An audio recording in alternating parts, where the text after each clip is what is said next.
What's up, beautiful people? Today we're taking a quick look at the essential information you need to know about the cultural and political controversies of the 1920s. First, your boy Thomas Jefferson, who rode hard for the farmers, would not be happy about 1920 because by 1920, a majority of the US population lived in urban centers. Cities offered new economic and social opportunities, so who is coming to these urban areas? One, you have internal migrants, people going from rural to urban. One source was the Great Migration of African Americans. From about the 1890s into World War I and beyond, there was a mass migration of African Americans from the South to northern cities. Pull factors were, of course, these industrial jobs, especially as new opportunities were presented by the labor shortages of World War I, and the push factors were getting the heck away from the Jim Crow South. Women are another source of people who moved to urban areas. Like African American workers, women were granted new opportunities to work in war industry during World War I. In addition, new technology such as the telephone and the typewriter opened up opportunities to work in offices and department stores for American women. Another source of this urbanization can be found when looking at international migrants. Immigrants, especially from Southern and Eastern European countries, are largely settling in American cities. Remember, with this huge wave of immigration in the late 19th and early 20th centuries, the country was experiencing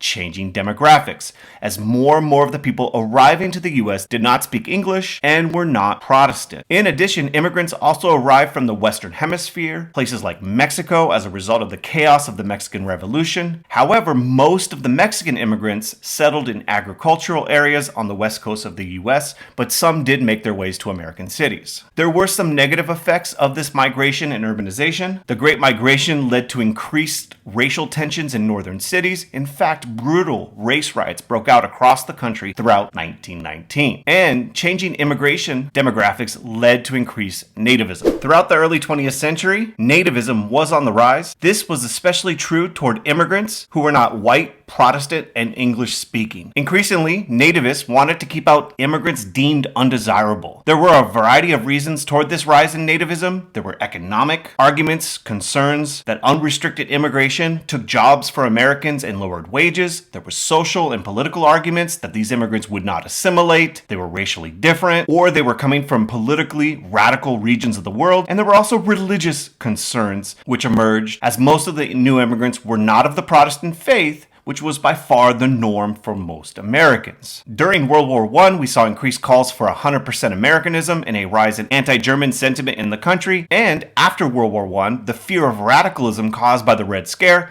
led to increased calls for immigration restrictions. Nativist campaigns led to the passage of quotas that restricted immigration, so new laws would be passed in the 1920s with the purpose of restricting immigration. These include the Emergency Quota Act of 1921, which restricted immigration to 3% of those who arrive according to the 1910 census. Not happy with the results, they passed another quota called the National Origins Act of 1924, which restricted immigration to 2% based upon the 1890 census. These laws were intended to highly favor immigrants from Northern and Western European countries and would dramatically limit immigration from Southern and Eastern European countries like Poland or Italy and Russia, and they increased barriers to Asian immigration. In addition, in the 1920s, the KKK targeted Jewish and Catholic immigrants, but more on those fools in just a minute. Now, an important outcome of all this is migration gave rise to new forms of art and literature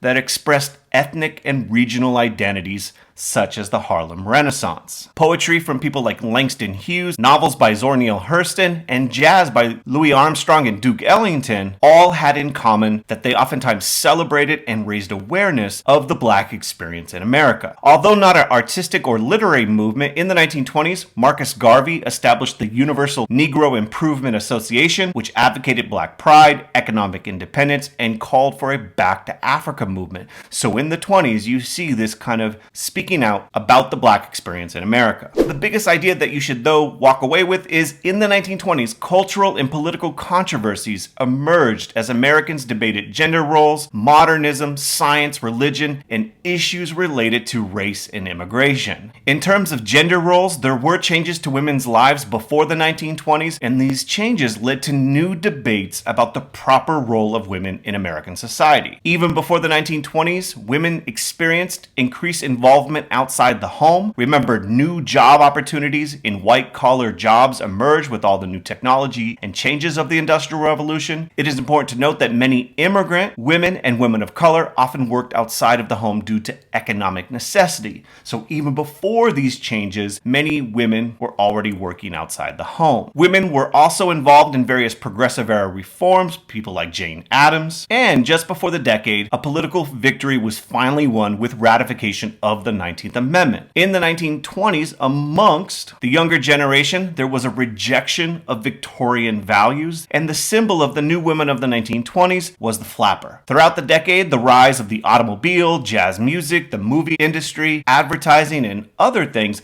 led to increased debates about dating, the behavior of women, divorce, and many other issues. And in the 1920s, you even have individuals like Margaret Sanger leading the fight for birth control, which would be fiercely fought against and led to Sanger's repeated arrest. Another aspect of the cultural and political controversies was the lost generation writers. These were writers that critiqued the modern society of the 1920s. You had various individuals disillusioned over the experiences of World War I. This can be seen in Ernest Hemingway's A Farewell to Arms. And there was a rejection of the consumerism and business culture of the 1920s. The clash of values between rural versus urban areas, science versus religion, modernism versus tradition can be seen in the Scopes trial. In the 1920s, there is a rise of religious fundamentalist movement. Religious fundamentalists believed that every word in the Bible should be considered literally true, and fundamentalists were increasingly concerned about all of the changes going on in American society. In more conservative parts of the country, states passed laws banning the teaching of evolution. For example, the Butler Act was passed in the state of Tennessee. In the town of Dayton, John Scopes was arrested for teaching evolution, and during the trial, the prosecutor would be the famous presidential candidate and religious fundamentalist William Jennings Bryan, and the defense attorney will be led by the ACLU and the famous defense lawyer Clarence Darrow. What's important about the Scopes trial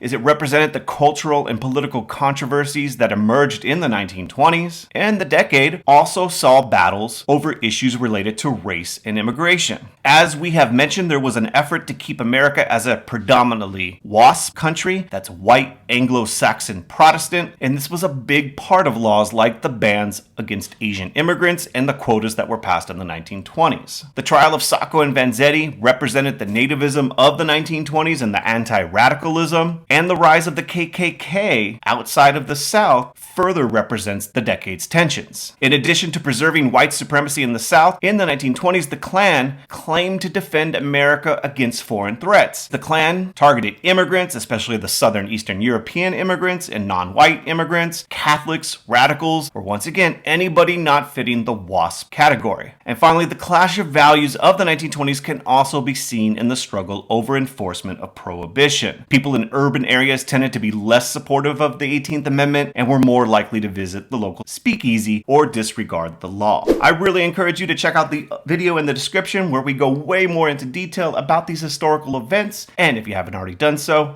make sure you subscribe. Until next time, I hope you have a beautiful day. Thank you so much for watching. Peace.